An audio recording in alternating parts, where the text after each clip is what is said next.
Another very interesting thing that I love about God is He prepares us. He prepares us. And one of the ways He prepares us is by testing our faith. You see, when we go through trials and tribulations, the Bible says we should consider it as discipline.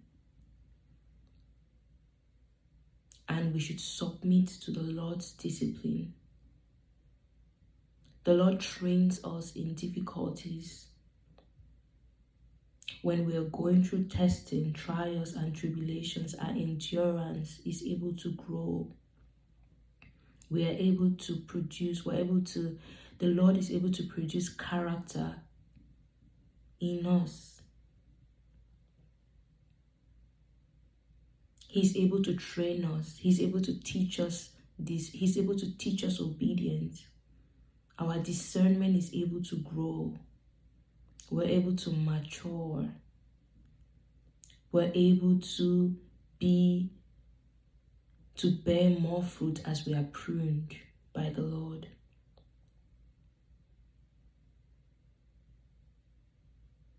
But you see, we need to submit to Him. We need to allow Him to be God. We need to allow Him to train us, because we're going to need it for whatever plans He has, whatever phase you're going into next is going to require the preparation of the Lord.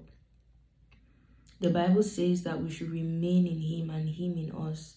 That's the only way we're going to be fruitful. You know, talking about this, I think of Daniel and how during his time in Babylon, as a government official,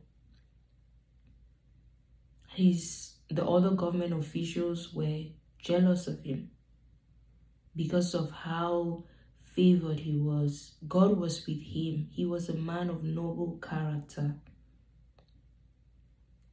They searched to find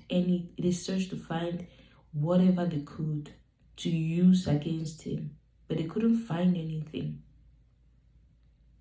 because he had character. He was noble, he had integrity, so they couldn't find anything against him. The only thing they could do was to trick the king into, passing this decree that whoever worships